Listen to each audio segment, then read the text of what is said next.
I want to welcome everyone. Today we're looking at waves and how waves function. By the end of the lesson today, we will be able to define the term wave, ocean wave. You will also be able to explain, it's three types of ocean waves and their formation. You will be able to identify the main parts of a surface wave, and you will be able to hypothesize factors that determine the size and strength of a wave. What are ocean waves? I'd like you to think about that for a moment. And as you're thinking about that, I want you to close your eyes for a moment. Put yourself on a warm summer day. You're at the beach, or you're on a friend's boat or a family member's boat, and you are fishing. Close your eyes and imagine as you're laying on your float or on your boat, you are rising up and falling back down with the waves. As each wave moves past you, you rise up and you fall back down. Now, you start to imagine, or you start to notice, that as the waves pass you by, you're not moving very much. You're actually very still. The boat or the float is remaining in relatively the same spot. You start to wonder to yourself, well, if the waves are moving, how come I'm not moving? I'm staying in the same spot. Well, there's a reason for this. The reason is that the waves or the water is not actually moving forward with the wave. The wave is, or the water is moving in a circular pattern as we move around. So let's talk about what a wave is. I have a question. Do we need books? You would need something to write on maybe as we move forward. You would need something to write on just to jot down some notes. Okay, so what is a wave? Waves are mechanical energy passing through the water. And this causes the water to move in a circular direction. Once again, what is a wave? A wave is mechanical energy passing through the water, causing it to move in a circular direction. Let's watch the following video to give us a better idea of what a wave is and how waves are created or formed.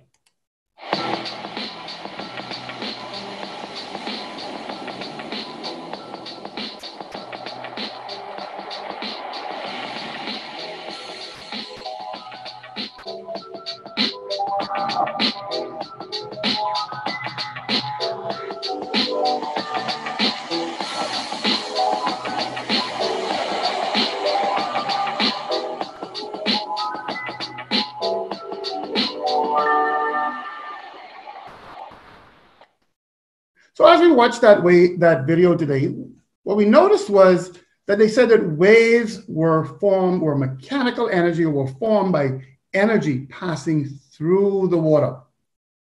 I also want to ask you today, did you notice how they said waves were formed? Waves are formed in three main ways. Can you name the three ways? Think about it. We can watch the video again and see if we can come up with at least two of them. They named two of them in the video. So let's watch the video again and we will mention two of them.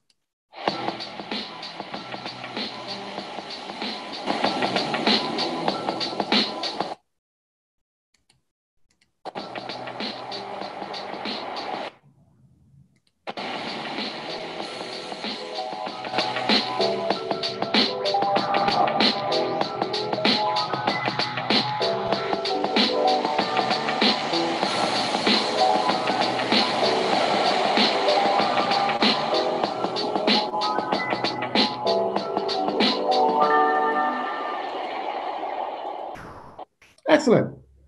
So as we noticed in the video, two waves that they mentioned in the video were waves are caused by the movement of water over the surface of air, sorry, over the surface of the water.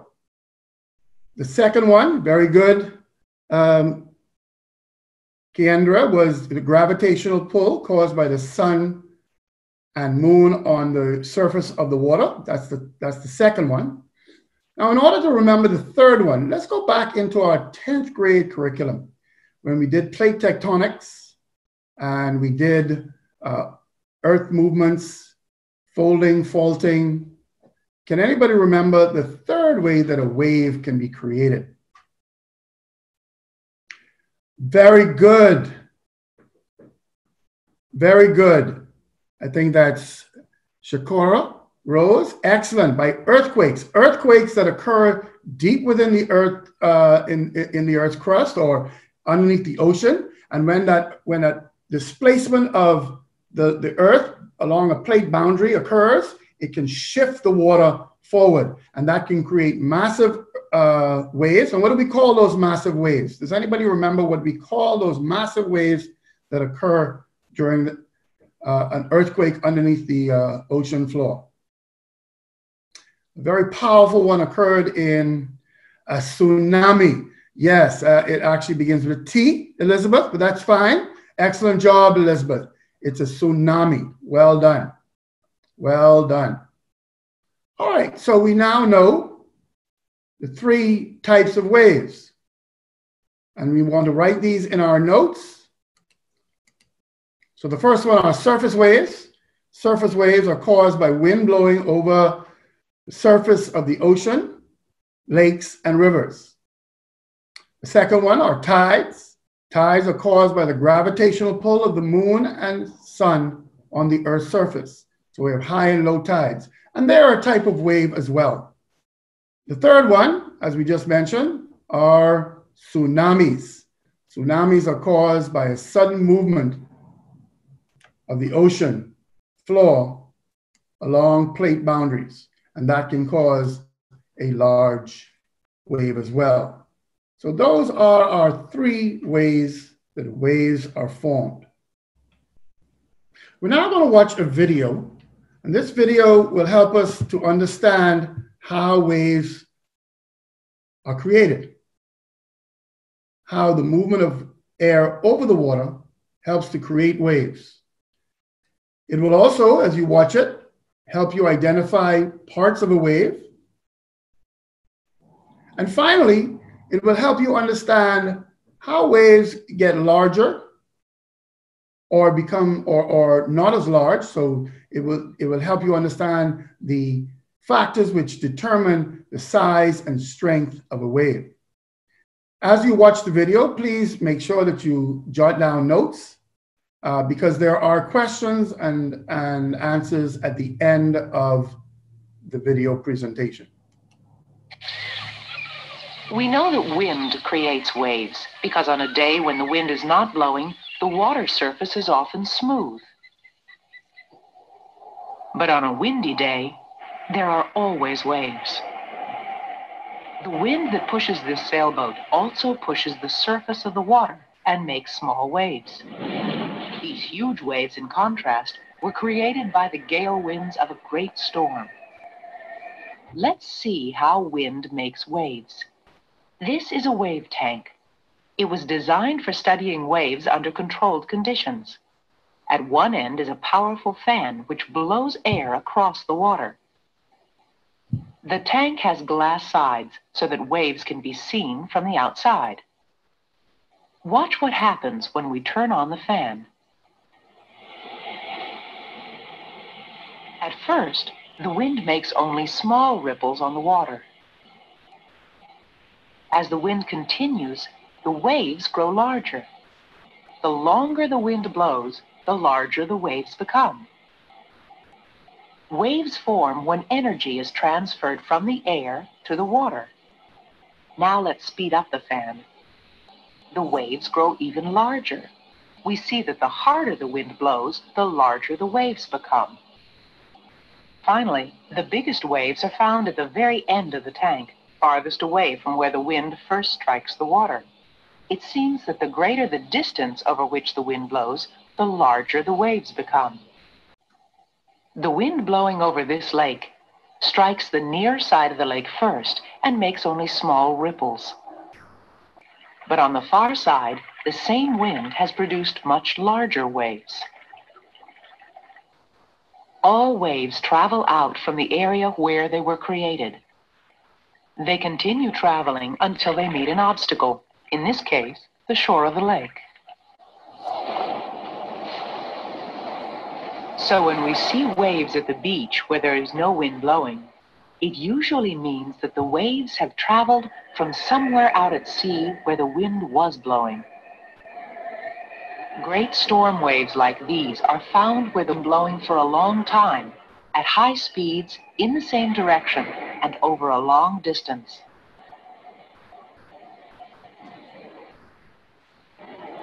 Waves spread out from the storm centers where they are created, and may travel for thousands of miles before they lose their energy or meet an obstacle, such as the shore. Waves on water are constantly traveling. But what about the water itself? Does it travel along with the waves? Let's observe what happens to this ball when we throw it into the water. The ball stays pretty much in place, even though the waves keep moving toward the beach.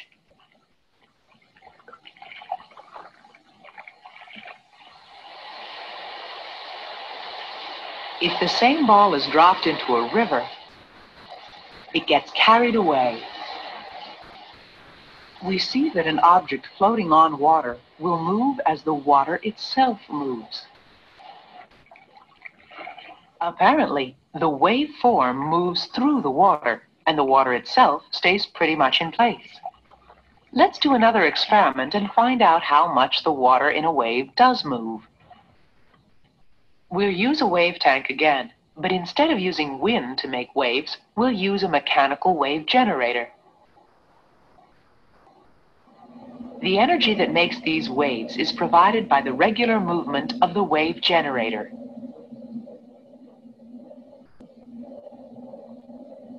These simple waves are easier to study than the complex waves we find in the ocean. A small ball floating near the surface of the water behaves in much the same way as the larger ball did in the ocean. Let's watch it in slow motion.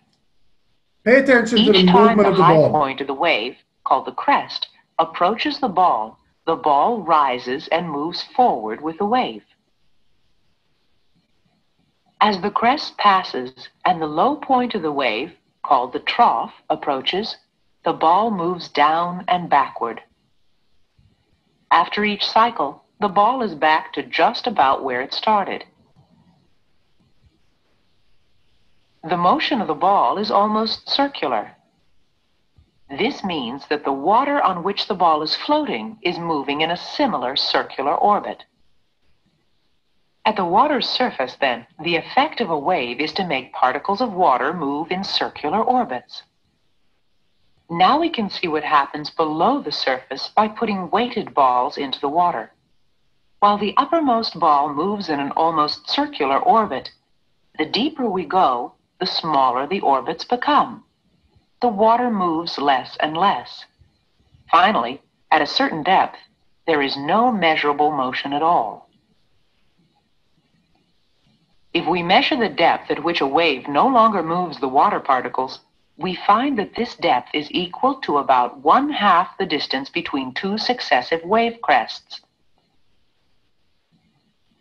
This distance is called the wavelength. The deepest ball, which we don't see move, is at a depth greater than 1/2 a wavelength. The upper balls are less than 1/2 a wavelength deep. Now we know something about how water moves in a wave. But why do waves break as they approach the shore? This is a typical sandy beach at high tide. At low tide, we see that the beach is actually sloped. A wave breaks when it travels from deep water to shallow water. What else happens to waves as they move into shallow water? Looking from the air, we see that as waves approach the beach, their wavelengths get shorter. Notice that the distance between these two waves is greater than the distance between the next two. This must mean that the waves are slowing down and bunching up as they get closer to the shore. What is happening to the water particles within the waves? We have seen that most of the orbital motion in a wave takes place within half a wavelength of the surface. When the bottom of the tank, or the bottom of the ocean, slopes upward, at some point the water depth becomes less than half the wavelength of the wave. When this happens, the bottom interferes with the circular orbits of the water particles, and the orbits become flattened. Instead of moving in circles, the water moves back and forth. The wave is said to feel bottom, and it slows down. Meanwhile, the water particles closer to the surface are still orbiting quickly. As a wave moves into even shallower water, the waveform continues to slow down until a point is reached when the water particles in the crest are moving faster within their orbits than the wave is moving forward. When that happens, the water in the crest of the wave outruns the wave. The crest pitches forward and the wave breaks. A surfer riding a wave may not know it, but the reason his wave curls is because the orbital motion of the water has become faster than the wave itself.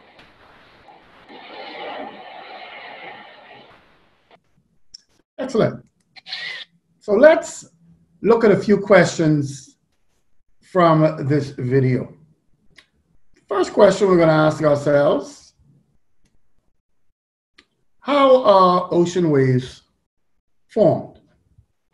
What creates ocean waves? Do we have any answers? Yes, Ms. Marshall, I'll repeat the three waves. In fact, you have the video, the PowerPoint available to you on the Ministry of Education's website, but we will definitely go over that at the end of the lesson. Do we have any answers? What creates surface ocean waves? Did anyone get that answer? I'm not seeing any responses. I'm hoping there are some responses. Let's see, Elizabeth. Okay, well, let's go on to the answer. The chat group, the chat. Okay, yeah, the but chat. I'm looking for the chat on my PowerPoint, but I don't see a chat. I don't see the chat icon. That's my problem. The answers are in the chat. Okay, but what I'm saying is, yeah, I am answering in the chat. Right now, I'm looking at the bottom, okay. and I'm not seeing. I'm seeing question answers. I'm seeing participants, but unfortunately, I don't seem to see the chat. Oh, here it is. I just opened it up. Thank you. Okay. Try it again. There we go. Ah, yes. All right. So, sorry about that again. Yes, the wind passing over the surface of the water creates. The second question: what happens when wind blows over the surface of the water for a long period of time? And I apologize again. My chat box is not opening. There we go. Good.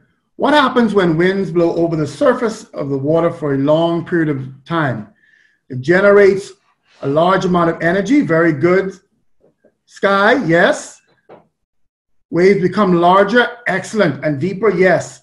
Because the wind now has a lot more, the wind is blowing over the surface of the water and it's transferring a lot of energy into the water. We have a lot of stronger waves and larger waves.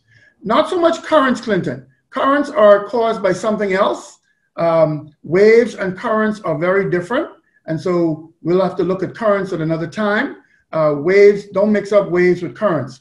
A current would actually move the ball, sometimes even move a ball in an opposite direction. I don't know if you've ever noticed, but sometimes if the currents are taking things away from the coast, even though the waves are breaking onshore and the winds are blowing onshore, currents can actually take you out.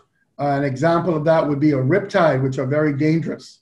And And so even though the waves are breaking towards you or the winds are moving towards you, currents can take things in a different direction. So don't mix up currents with waves.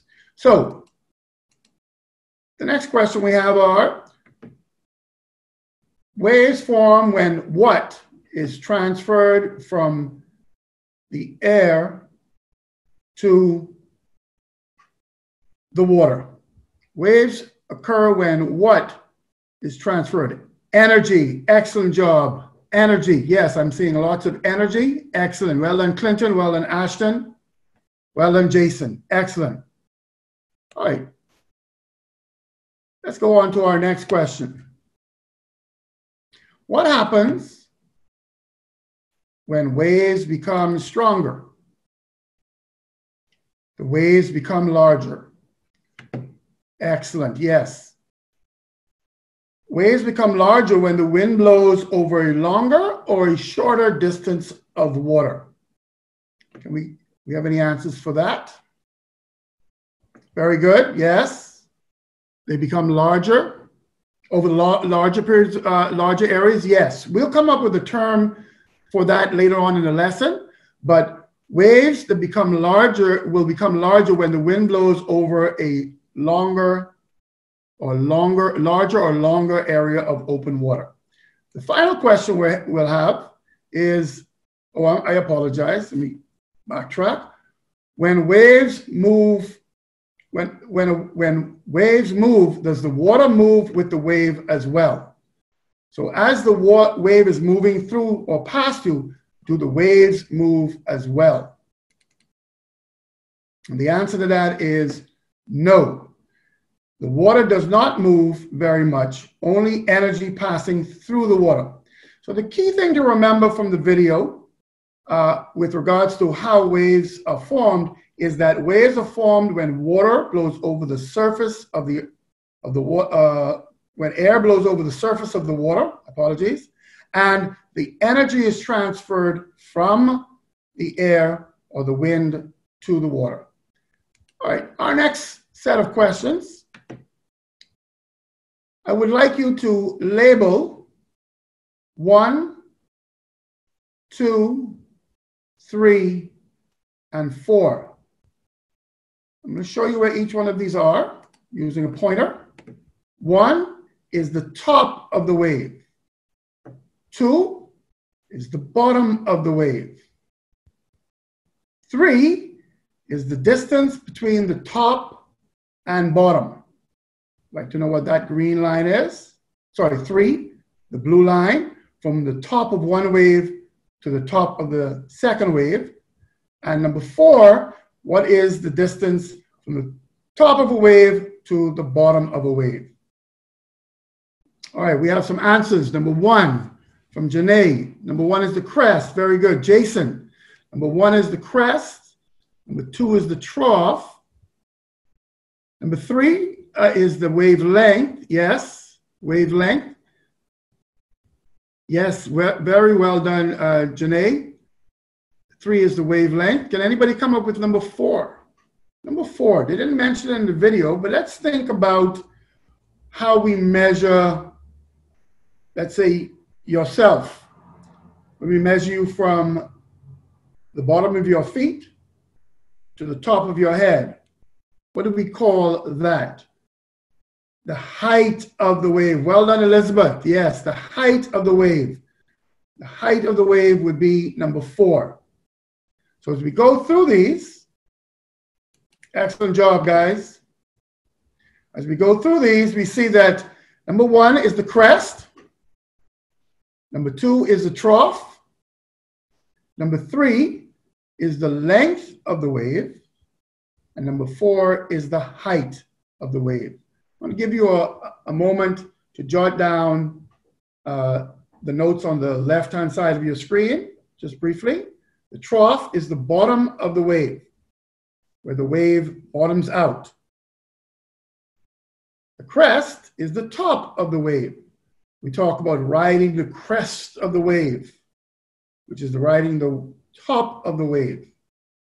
The third thing there is the height of the wave, which is from the crest to the trough.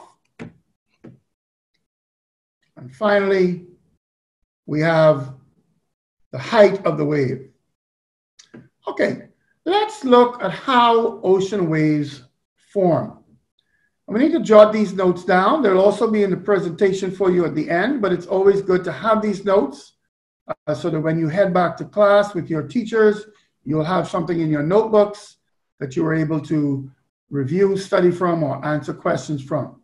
So how do waves actually form? And if you remember in the video, we talked about the waves formed by the wind blowing over the surface of the water. So let's imagine this piece of paper is the surface of the water.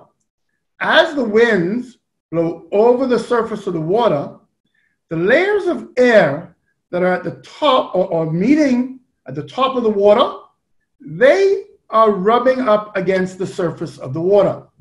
And as they rub up against the surface of the water, they create friction. Friction between the bottom layer of air and the top of the water. Now, that friction means that this air is moving slower than the layer of air above it, which is moving slower than the layer of air above that, and the layer of air above that. Till eventually, these layers of air will sink. And when they sink, they create what is called downward pressure. Downward pressure. That downward pressure, as you can see here, creates what is called a trough. Now, as the air moves back up the other side of the wave, it pulls the water up, almost like a vacuum cleaner. Some suction going on there. So downward pressure, and as the wind or air moves back up, we have now upward pressure. That upward pressure then creates what is now the crest of the wave. And so you can see this is our trough, my right hand right here, creating the trough, and we have our crest. And so this is how a wave is formed. Waves form by the friction between the air and the water. And over time, the air pushes down on the surface, causing the trough to form in the front of the wave. This is downward pressure.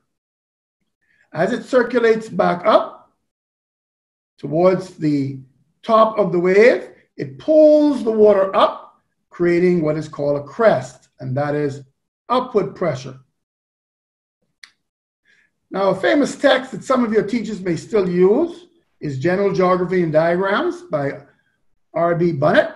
It's a very good book. It's an older book, but it covers physical geography extremely well. And in one of the pages on waves, we have this diagram. This diagram can also help you understand how waves are formed. And what we see with our pointer, this is the surface of the water. These layers of air are in contact with the surface of the water. Friction is going along here. And if we know anything about science, friction creates drag. And so these molecules of air are going to move slower. These are going to move faster. And as they push down, the second diagram here shows that they push down and they create what is called downward pressure. As it moves back up, it creates what is called upward pressure. And so when we can't see this, obviously, because we can't see air, but when we look at a wave, what we have above the wave are these circular patterns of air rolling along.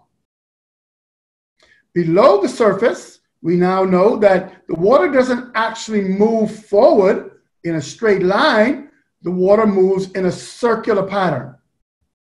So there's a circular pattern going on here.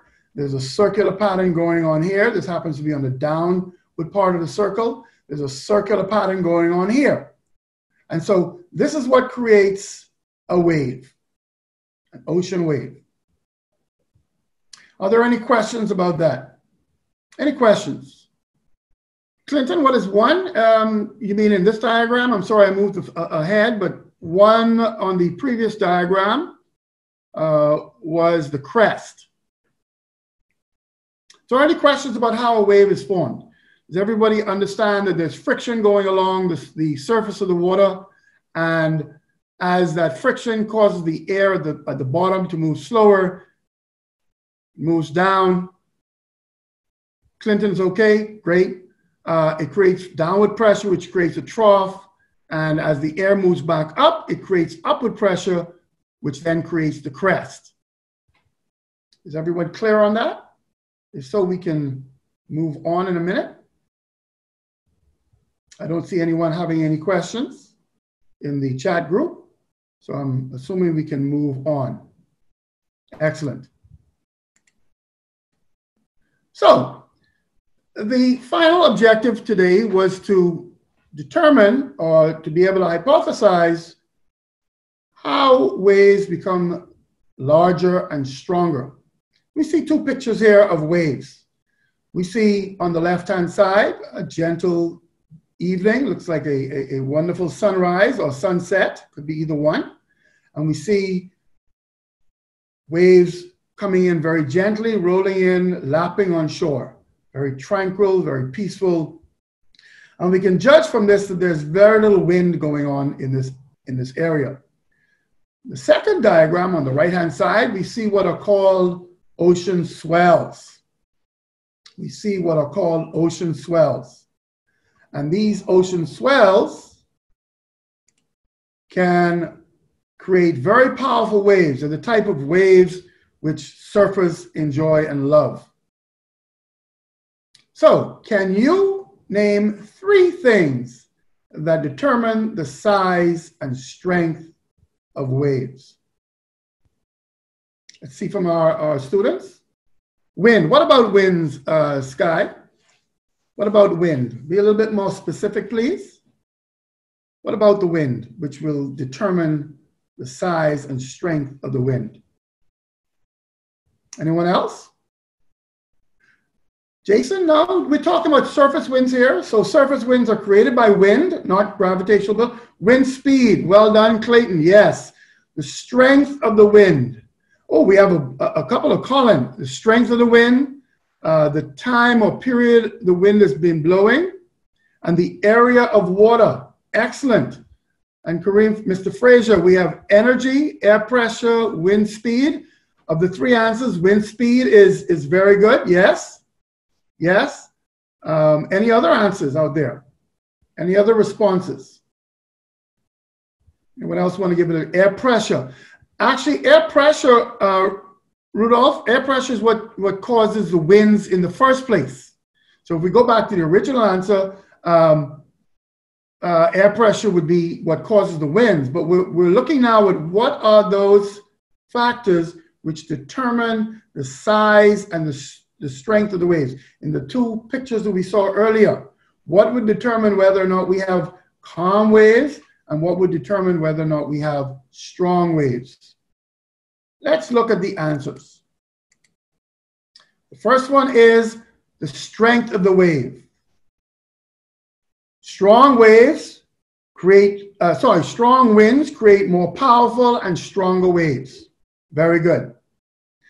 The second one is how long the winds have been blowing, the duration of the wind. Let me give you some examples of this right here in the Bahamas.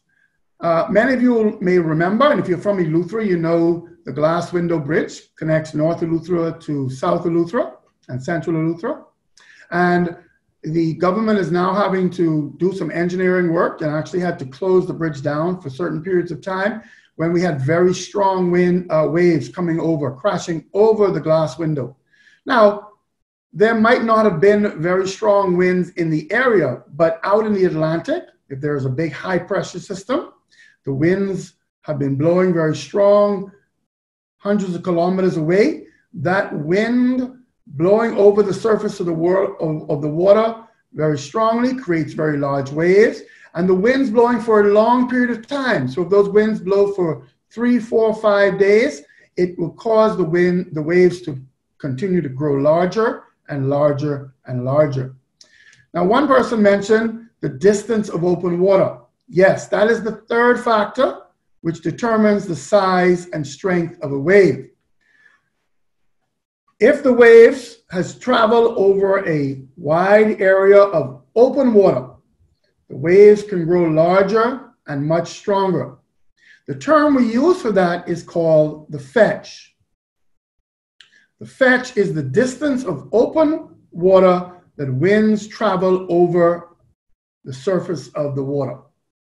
Places like Hawaii, California, and Australia are very good areas for surface. They have large swells, and that's because the waves that come into those areas have traveled hundreds of miles from other parts of the Pacific Ocean in order to get to those shores. And so they have huge swells along those coastlines, which are excellent for surfing. So that is our lesson for today. My time is about to wrap up. I apologize for the early technical glitches. I had a few problems getting my PowerPoint up, but I think we covered the objectives, and I want to review them very quickly. Today, what did we learn? Well, first of all, we learned that waves are no more than energy passing through the water over the surface of the water. Waves are not necessarily water moving forward. Waves are actually causing the water to move in a circular pattern as it moves, as the energy moves through. So remember that waves are energy passing through the water. The second thing we learned today was the fact that waves are created in three basic ways. The first one is by wind blowing over the surface of the water. That is called surface waves. Those are called surface waves. The second one was the gravitational pull of the moon and the sun, which causes tides. And of course, the third one is a tsunami. Tsunamis are caused by plate tectonics. We now know the parts of a wave. We know the crest. We know the trough. We know the height of the wave and the wave length. We also know how waves form. We know that waves form by wind blowing over, surface waves form by wind blowing over the surface of the ocean, and it creates friction. That friction allows for the top layers of the air to fall or sink down on top of the wave, or the surface of the water, creating a trough. As the air moves back up, it creates a upward pressure, which pulls it upwards. Finally, we learned today about what the three things that determine the size and strength of the wave are on your screen now, and that is the strength of the wind, how strong the winds are blowing, the duration or how long a period of time the winds have been blowing, and finally, the fetch, the distance of open water. One of the advantages that many parts of the Bahamas have, for example, places like the Berry Islands or even Exuma, is that they are sheltered by and surrounded by many different islands. New Providence has that advantage as well. New Providence Harbor is a very good, Nassau Harbor is a very good harbor because it is protected or sheltered from large ocean swells based on the fact that the fetch has been interrupted. So these are all factors which apply to our Bahamian life. I want to thank you for today's lesson. I want to thank you for being here and for participating. Tomorrow, just a little preview, tomorrow we will begin looking at the main parts of a coastline. We will be illustrating how waves break on shore. And as waves break on shore, they create certain features or certain activities, certain processes. One of them is erosion. We'll be looking at the erosional process. I'll remain in the group for a little while, answering any questions that you might have. So please don't hesitate to ask questions. Have a great day. Thank you. A reminder before I go, you can see these, this PowerPoint should be uploaded on the ministry's website, but I will definitely be able to go back in a few slides. Charmaine asks if I can go back and show the slide on the three ways of form. Let me do that. Oh, just a reminder, there are questions at the end of this PowerPoint, and you can attempt those questions and send them on to your teachers. On the screen now, I have the 3 ways that waves are formed: surface waves, tides, and tsunamis. Have a great day.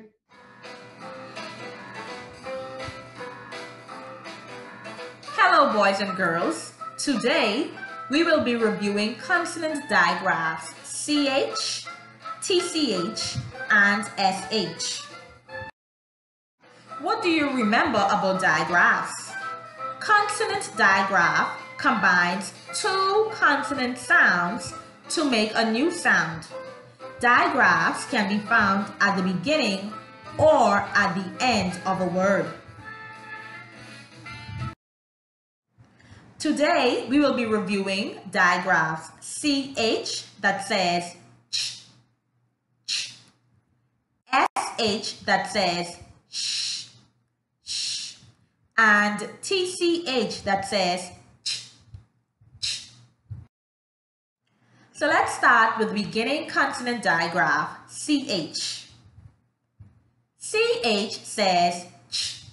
Let's review some words that begins with the digraph CH. Here we have chair, cheese, chain, and chin. Can you repeat these words after me? Chair, cheese, chain, chin. Very good. Now we will look at the same digraph, but it will be at the end of words. So let's review some words with the digraph CH at the end. Bench, beach, inch, and lunch. Can you repeat these words after me? Bench, beach, inch, lunch. Very good. Now let's look at the ending consonant digraph TCH. TCH says ch, ch. Now let's review some words with this digraph at the end. Here we have the word watch, catch, itch, and hatch. Can you repeat these words after me, boys and girls? Say watch, catch, itch, hatch. Very good, boys and girls. Now let's look at the beginning consonant digraph SH. Digraph SH says shh. Can you say shh? Very good. Now let's review some words that begins with this digraph SH. Here we have shoe, shell, sheep, and ship. Repeat these words after me. Shoe, shell, sheep, ship. Very good. Let's look at the same digraph SH, but at the end of some words. Again, SH says shh. Here's the first word. Fish, brush, wish, trash. Now can you repeat them after me? Fish, brush, wish, trash. Excellent job. Let's review those digraphs that we reviewed today along with their sounds. CH says ch. Can you say that? SH says shh. Go ahead, give it a try. And the last one, TCH says ch. Very good, boys and girls. You did a wonderful job, boys and girls.